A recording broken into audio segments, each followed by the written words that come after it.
Well, good afternoon, everybody. Patrick Cyber here, owner and lead auctioneer at G Events LLC, based in beautiful Beaverton, Oregon. It's a fabulous day. Might be the best day of the spring, it looks like to me, but it's fabulous, and so happy to have you join us today here on Fundraising BIDness Talk, where we are going to spend some time, and we've got an incredible guest today. It's going to be fantastic fun, and someone I think the world of. I want to remind everybody as you tune in, feel free, be sure to say hello and tell us where you're coming in from in the comments and chats. And also at any time, feel free to ask a question and we will do our best to answer them. So with that said, let's just dive right into it. I am so honored to have our guest today.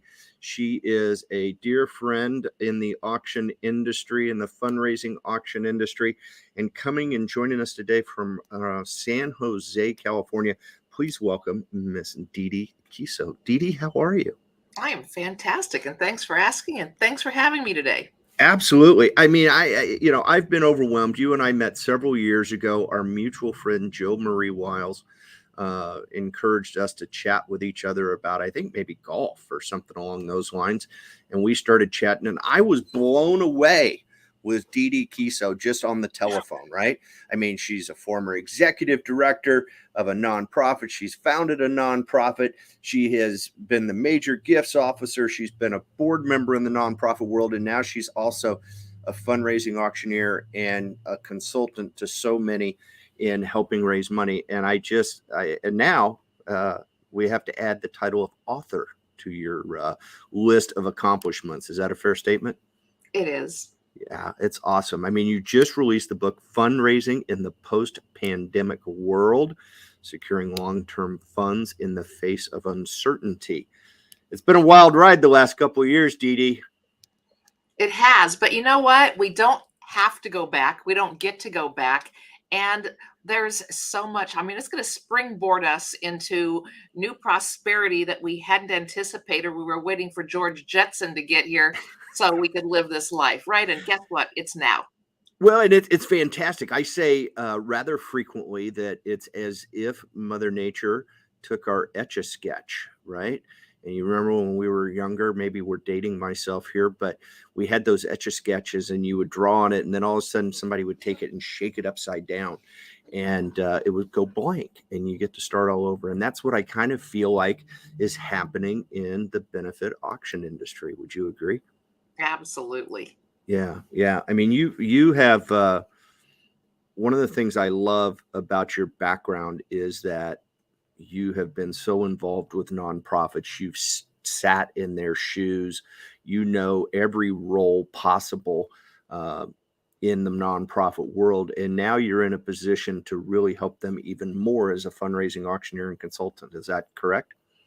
It is. And I think what's really, really important is for me to get in the mind of those donors and think of how every piece of marketing and advice, how is that being received by the donor? So don't just take a fire hose and shoot it out there or chase people for their money. These are loving, feeling human individuals. And how is everything we're doing being perceived before you do it? Right. And you've developed some incredible strategies, and now all of us are going to have access to them in your new book. And I got a copy recently, started leaking through it, and I was captured. I already knew the credibility, not only based on your background, but also when, the credits go to Kathy Kingston, who was a legend in our industry, and my good friend Jill Marie Wiles and Kip Toner. I mean, you've named like the three musketeers of the benefit auctions world right there. I mean, they invented it, basically, it seems like to me. Is that your impression? Absolutely. And you know what? I can't wait for nonprofits to understand, and our fellow auctioneers, is how new this industry is. Yeah. This is new, and we get to do it using the very best steps and modalities, proven, Absolutely. by the way. So you got to share with me. I mean, I can't imagine. I can't even fathom sitting down long enough to write a book. But Tell me what possessed you to write this book, and what was the mission behind, what are your goals? So, I want to turn fundraising on its head. I spent the first 25 years raising money the hard way. And, and how, you know, just no blame. But, you read books, you never learn how to swim by reading a book, right? And it's true. Still You can't got to get in the water. But it wasn't that long ago that I was founding nonprofits, running nonprofits, and doing all of that work the hard way, and taking along ball and chain coworkers who were afraid to even ask for money. And I knew that there had to be a better way. And so one day I picked up the phone. I was running a nonprofit for uh, it was a booster club. We had how many we had? We had around 3,000 kids and 38 teams, and no uniforms, no money, and that was just how it is. That's how it's always been here. And so I called Kathy Kingston and I said, "This is my plight, and I'm thinking I really want to do this fundraising gala." And she just walked me through it. She says, "You're going to take the microphone and you're going to ask for money after you have someone tell a compelling story." And this woman walked me through this thing, and we raised so much money. And in 6 years, that group, we raised over $800,000, and it was her hints, right? Yeah. And I thought, wow, there is an easier way. And so she brought me to her book signing, a private gathering of auctioneers in San Diego. I really had to beg my way to get into this thing because she said, "Oh, it's not for you. It's only for auctioneers." And I was just like so hurt. And so I called her back a couple days and I said, "You know what? I've always wanted to be an auctioneer." And she's like, "Well, okay, then come." And so I How about did. that? And then, she called the auction school and said, "I'm sending you somebody. She needs to be at the next class." And I really just went out of curiosity, Patrick. I did not ever intend to be an auctioneer. It was a great way to get away from my three teenagers at the time. Just kidding. And and I just couldn't believe what I was learning. And while I was there, I had moved on to be a major gift officer for a big nonprofit, and I reinvented the gala while there, and I was making calls back to the office and calling donors for pre-event money. Yeah. Wow. Wow. What a Well, and I was concept. blown away because I came into an organization that spent 47,000 to have a gala that raised 33. Yeah. And that's common, right? I I mean, didn't know that was common. I'm like, wow, this is really bad. yeah, I mean, I think, probably one of the fundamental challenges that we see when we visit with clients, right, is I always start with the same question: why are we doing this event? Right. And I don't care what your answer is. Just let's make sure we're all on the same page with what that answer is, right? Because then that's going to help me work with you from here until the event to kind of guide you to make sure that you keep that focus in mind. And way too many times I see committees that'll have 27 meetings about the linen colors, right? And they forget that we're going to ask for money that night. And so it's so refreshing to hear you say that. And coming from where you came from, right? It was kind of a revelation, wasn't it? And you, It was. And so you heard how bad it was before when I was a guest at the gala, and right. I told them they needed to hire me. And they did as a full-time employee. But that next event raised $201,000, up from 33. I couldn't believe it. Say that again. Say that again. 33 before, 201,000 after. I didn't sleep all night. Honestly, this is true. I'm like, I hope I'm not going to be arrested because somehow I must have tricked these people to give too much money. This can't be real. Yeah. It was unbelievable. Fast. But I mean, the book is about telling these nonprofit people that guess what? There's this other way, there's and it another way. welcomes love and generosity. Right. Right. And I don't know. I think we have such an opportunity, Dee Dee, now as that Etch a Sketch is blank and we start over, right? We're not going to do things the way we used to do them. And so I find maybe you see this too with our clients. I see them a lot more open to adopting new philosophies and new strategies, if you will. And that's what gets me excited about your book, because here's a piece that we can provide them that helps them create their own roadmap to success. And for the first time, we have the opportunity to change things. We haven't had the opportunity to change things. You said it a few minutes ago. This, when you were working with the first organization of the Booster Club, and you said, well, this is the way it's always been, right? How many times have we heard that, right? We don't hear that as much anymore, right? Every now and then I'll have somebody say, well, we've always done it that way. And I say, well, that was pre-pandemic, Right. Looky here, a buddy of ours is tuned in, our buddy George Franco, all the way from lovely Georgia.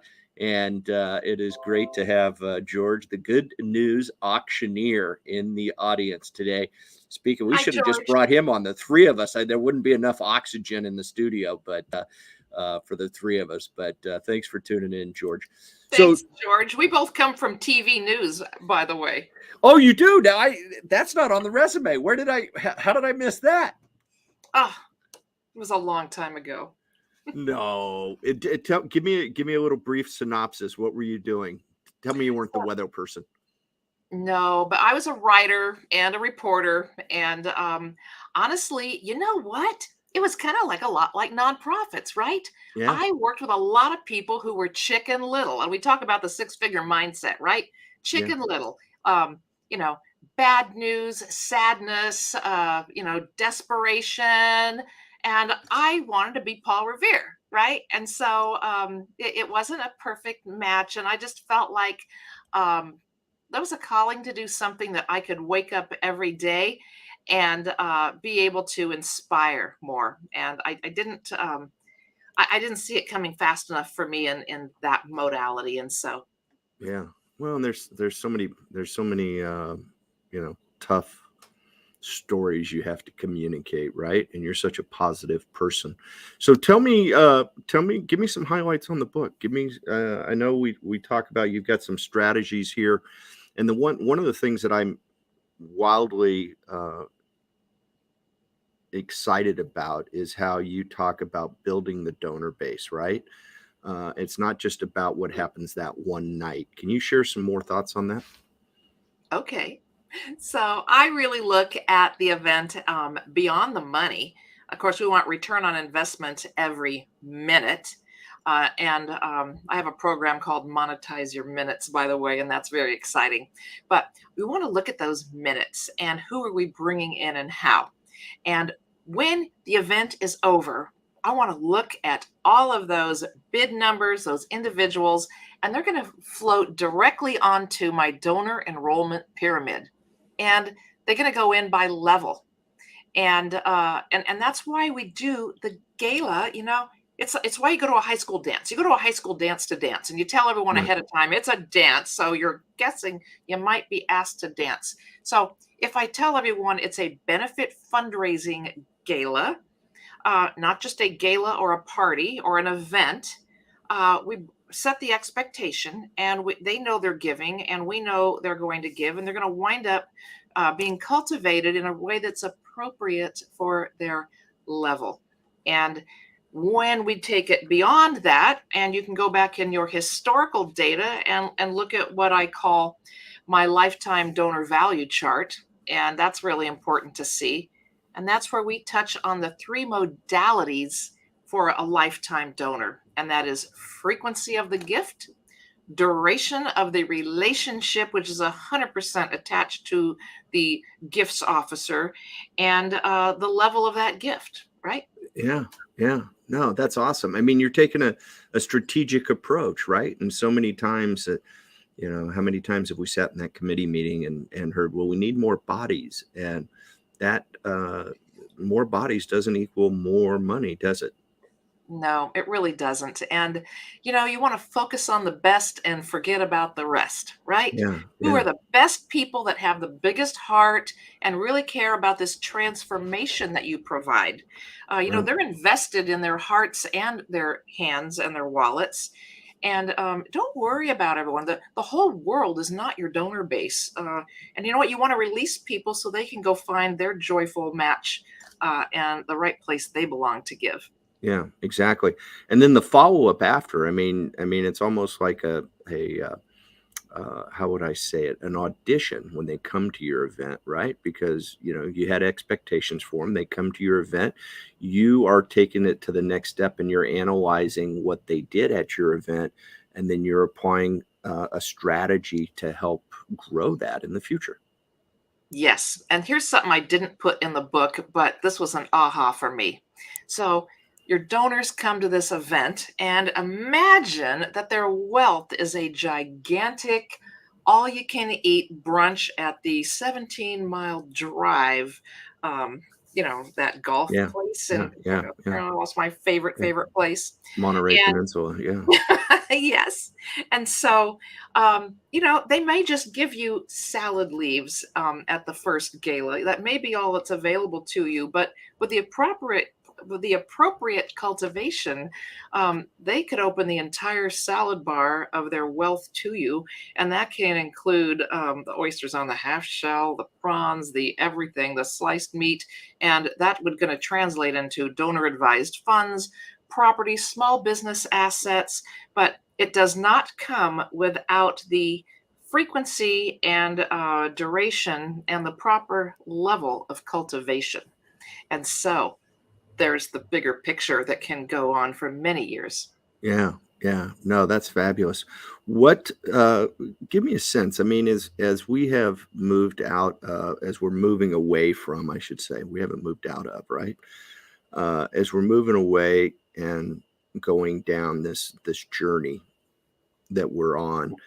Uh, from the pandemic stage. There was a lot of things that we learned in the pandemic that worked. There was a lot of things maybe we learned that maybe didn't work. We know that it's different than what we thought before the pandemic and how we did our fundraising with special events, right? I mean, we were focused on those 200 people in the room or that 400 people that were in the room. And now we have this new tool that many of us weren't using at the time pre-pandemic, which was online abilities, right? Whether it's online auctions, whether it's live streaming capabilities, and we combine those with our gathering events. What do you how do you attack that online component now in these events as opposed to just the people we can put in that ballroom? Well, I'll tell you, I had some super luck with doing what I call the Zoomzilla model. And I took a look. Gotta Uh, keep it fun, Patrick, you know? Yeah, absolutely. No, I love I love your terminology. I mean, that's why you're an author and I'm just a roadie in a rock and roll auction. So, anyhow, go ahead. So, um, we had a solution, and it came out of this brilliant couple, Barry Baumgardner and Blue Melnick. They were Tony Robbins event planners, right? Right. And he couldn't do his 22,000 people in San Jose, which I had actually signed up to go to the event, right? And then it wasn't happening because of COVID. And I'm like, I had a free ticket and everything, right? So I was really disappointed. And so then the thing was online, and I'm like, I was fascinated. And so I get this box of goodies, and it was really fun. And we're going to show up. And I couldn't believe he had like Zoom for everybody. And the reason, I personally like Zoom because you have your own camera and stuff, and you don't mess it up with loads of software packing up, and you're having, delay. It's kind of in the moment, and it's two-way interactive, right? Kind of like here with StreamYard, we're in the moment, we're live, Yeah. and we can interact, and so it was all that. And during that, I thought, wow, this is the next gala. All I have to do is send people bid cards, and I can call an auction live. And so that's what I did. I called a friend who was a little sad that she wasn't able to do any programs in her TV station. I got Hmm. my AV guy. I was able to employ him and his other two cameramen. And I did a 3 camera in studio Zoom gala. And Wow. I took 3 or 4 big screen TVs so we could put our, you know, 38 to 40 people per screen with their bid cards. And I could do a live auction. I could say, Patrick, you had it once you own it again. Can you put that bid card up? By the way, I'm loving that blue shirt, which I am, by the way. And Oh, so, thank you. but so you see how you can have two-way Yeah. communication and then thank people. Right. Patrick, thanks so much for that $1,000 paddle raise. How about you, Bill, over here at bidder number 319? Do I have you for $1,000? Right? And it was so interactive and fun. And then for the fun to need, I can sit and use some of my TV news skills and do a in the moment interview and say, you know what, it looks like Patrick, did you have a question? Do you have a Right. question for, wow, how fun is that? Yeah. So in an Yeah. hour, they all raised, well over $100,000. And the way we got them to show up was the brilliant wow box, right? And so I think this is even better than the regular fundraising, stamp their business name on your website and paper, Right. right? Yeah. I sent you a box, Patrick. It has a bottle of the wine that's going to be featured by the winemaker that's going to come kick the night off with a taste of, Cabernet Sauvignon from my local winery. Everybody got one, Right. and a bid card, and these things, these little emoji emotion sticks, right? So I'm having a good time. Yeah. Whoa, we're making money now, right? And so we put some funification in it. Patrick, this is serious. I love it. I that's what I loved about this whole last 2 years was the creativity was phenomenal. And yeah, Dee Dee, I mean, you and I've said many times, I'll say it again. I was overwhelmed and so impressed with how the benefit auction industry came together in the March of 2020 when this all broke, and how all of a sudden we were on all these Zoom calls with each other that people I'd never met, never talked to, and the amount of sharing of information and concepts. And that was one of the things that was overwhelming was there were so many ways to skin the cat, as they say, right? I mean, there were so many different ways. And but what was remarkable about him was not only was there so many ways, but there were so many different ways that were successful, right? And that just blew me away. Was we were always, whether we went to BAS training with the National Auctioneers Association, or, we had a background in going to galas and all those things, right? It was, you start with a social hour with a silent auction. You go and you set them down, you give a couple of, welcoming comments, then you fed them dinner, and then you started out with a live auction or a paddle raise, and then you did the other, and then you said goodnight or you had a dance. I mean, it was like it was yeah, it may be a different paint job, but it seemed like the same event in so many ways. And when this broke, we got to have the opportunity to be so creative. I mean, stuff being shipped to home. I mean, that's fabulous. And so my question to you is, what are your favorite things that you acquired, learned, started doing in that period of time that you will continue doing moving forward, regardless of format? Well, I got to tell you, I really think getting sponsor swag and information in somebody's home is really important. Listen, if I go to a gala and they give me this thing and it says, I don't know, Maytag, right? Yeah. I'm like, I'm going to leave that behind. But if it came into my house and, it's a magnet, it's a taster, it's essences for tasting wine, a little gift from somebody that's in my home. It's now part of my MO, and it's going to be incorporated in my life. It's valuable, and what a better way to recruit sponsors. And basically, if you read the book, we talk about ideal sponsorships and collaborations. When I did these events when I was in a nonprofit, it was always about who are the ideal buyers I'm going to be able to provide for you in this event. Yeah. So now, what better way than to get my product in a home? And now, I'm not going to get my donor list, but your product went home and it was actually used in the event. And I think that's really important. So you can Yeah. even prep people to come to the live gala, but they got their donor box delivered. And how are they going to use that at the gala in a creative way? Is it a hat? Is it a lanyard? How are you going to use this material for a contest or for a prize, right? So really elevating the sponsor experience as well. Yeah, yeah. Well, absolutely. I couldn't agree more. I got to give a little shout out here. We've got an international audience today, Miss Dee Dee, all the way from Switzerland. Anita is tuning in, and not only is she coming in from Switzerland, but she is loving what you're talking about. And as she sees here, I love this approach. It's straightforward and respectful to everyone. It's still fun. Yeah. Thank you so much for tuning in today, Anita, and thanks for your help. And I see we've got some other folks. Our good buddy, I think our mutual friend, Lori Hockman with Octria, is on the call and saying hello all the way from Boca Raton, Florida. So we got Boca Raton, Georgia, Switzerland. I mean, they're just pouring in to hear the gospel come out of Dee Dee Kiesow. This is fabulous stuff. So give me a sense of what you mentioned the wine. What's the most unique or idea that you've used with? Obviously, I love the emoji sticks. I can't wait to answer this. I'm just going to jump in. I know you are. Just dive into it. So the craziest thing that raised the most money, the fastest I think I've ever done, was I got 3 principals on the stage of elementary, a middle, and a high school. Okay. And then they had 6 different hot sauces in front of them. And as the money went up, and I was like, ladies and gentlemen, let's get it to $10,000 and we'll make them taste the first hot sauce. And so they did. And there were tears. Okay. It was nuts.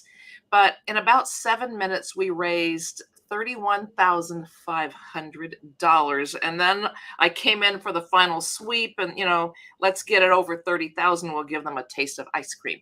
And so they loved it. They had so much fun. And I'll tell you, I was very skeptical on what kind of a light this was shedding on an organization to make somebody taste hot sauce. But they were all 3 in, and I felt part of the magic and, to make sure they all said, we're in and we're doing this for you because we want to raise the most money we can for the school. Yeah. And they were in, and it was fun. It was ridiculous. And yeah, that happened. I mean, wow. The hot sauce, we're going to punish the principals with the hot sauce. I like it. I've heard of shaving their head, right? Which, obviously I just won one of those contests, but yeah, this is fantastic. We've got Edmond, Oklahoma tuning in. I got to reach out and say hello to my good friend, Robin Merrill. Robin, I know we've met. Your wonderful husband, Frank, I can't think enough of. He is one of my favorite people in the world. And this is great stuff, Robin. And she's in Edmond. She mentioned she's on the American Quarter Horse Foundation.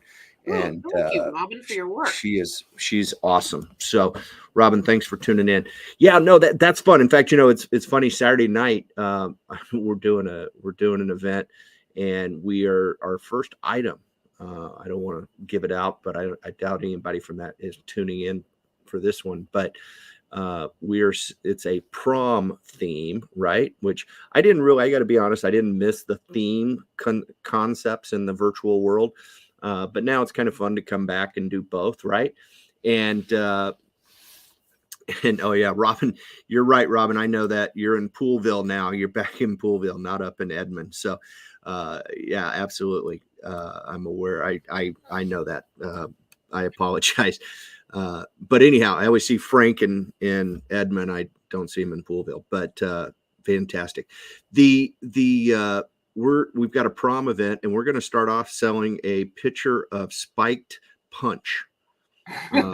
And so I call it our paddle warm-up item. And our caterer will provide on a big tray with a pitcher of spiked punch for the prom attendees. It's not really a prom, right? It's the adult prom. And we'll auction that off. I mean, you've sold a glass of water, I'm sure, at some point in your career. And my favorite is the $2 bills signed by the hockey team. Tell me that story. Well, I was a major gift officer at an organization, and we were doing the gala, and we were partners with the San Jose Sharks. Oh, Yeah. and I hope none of them go to jail for this. But one of the players was became a good friend, and I said, if I got $22 bills, would you have everybody, like one guy sign a different dollars, and I can just take them around to the schools and start the auction off with a $2 bill. And the most I ever got for a single $2 bill was $800.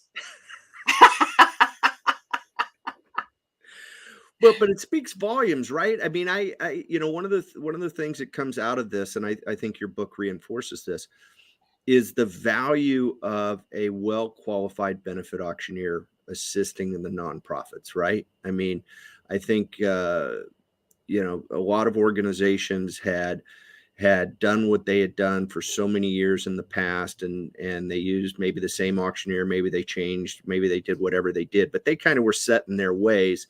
And as they're trying to navigate this new area, this new world that we're in, there's nobody more experienced than those of us who have been doing these events throughout the pandemic. And obviously, you learned enough and thought enough about it to write an entire book. But I can't say enough to our audience to please utilize your professional fundraising auctioneer. You don't have to agree with everything, you don't have to adopt everything, right, Dee Dee? But listen to them, because they are a wealth of knowledge, as what we've been drinking out of the fire hose for the last couple of years.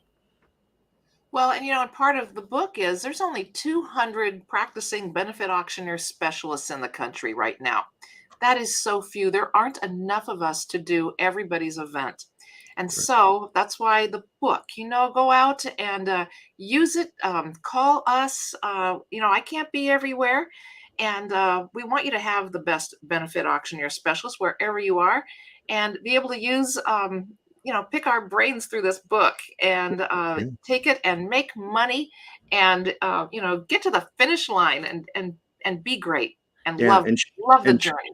yeah, exactly. I mean, I think that's what's so cool about our industry. You hear these catchphrases, giving back and things like that. But I think that's something that we all took from Paul C. Bear when we went to Worldwide College of Auctioneering, right?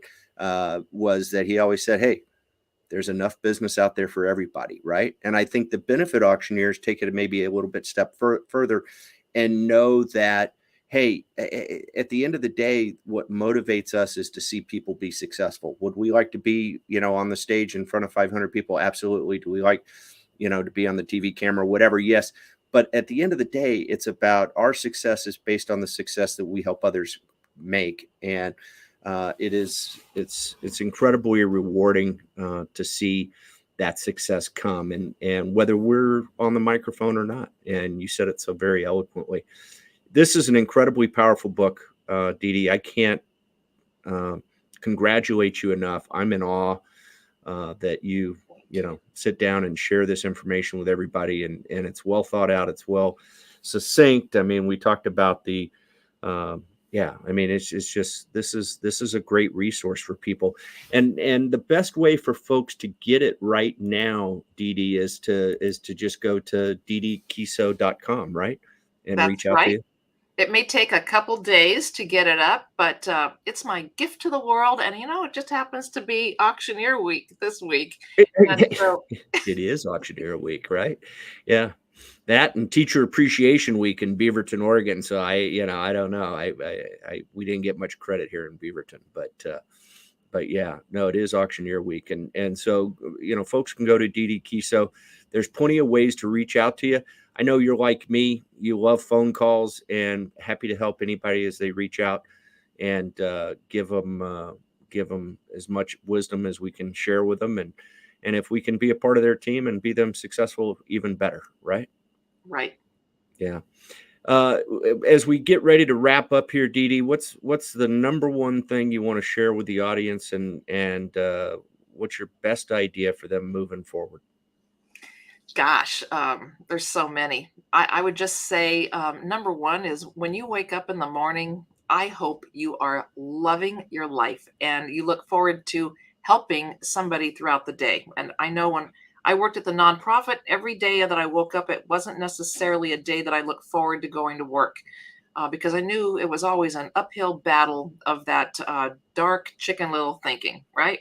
Right. And so get to the book, print out the poster, a picture that you can choose your day every day. You're going to be a Chicken Little, you're going to be Paul Revere. So get that mindset in the right set so you can serve at the highest level. And please reach out if we can help you, if I can help you. I do try to return calls within 90 minutes. If you're Wow, that's impressive. yeah, I don't know if I'm going to be calling Switzerland, but I'm sure that we can Yeah, you find a can way to figure it out. communicate. Zoom away, Yes. Zoom away.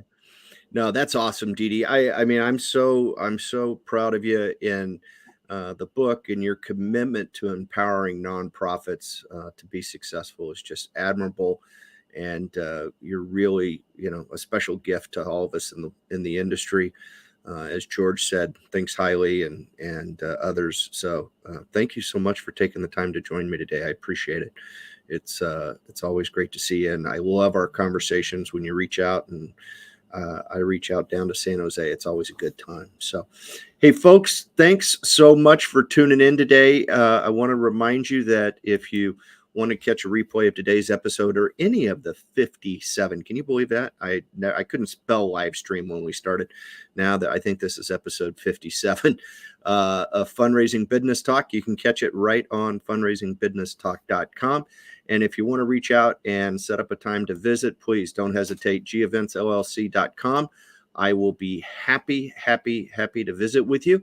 And anytime I can help, don't hesitate to let me know. And thank you so very, very much for tuning in. Our good buddy Lori reaching out, giving us a little kudos there. So thank you, Lori, for tuning in. I had a great, hey, Dee Dee, if you didn't catch it, I know you're into golf, right? But I had the opportunity to do a webinar last week with Lori and our buddies at auctioneer.com. And we had a great episode and shared got a lot of great feedback, got a lot of people tuned in. It was fabulous. But our buddies at auctioneer.com keep doing some great work for everybody. Dee Dee, thank you so much for making the time to spend with us today. Encourage everybody, go to Dee Kiesow.com and check out her new book, Fundraising in the Post-Pandemic World. Until next Wednesday, folks, have a terrific day. I can't thank you enough for tuning in. Live it up, bid high, and bid often.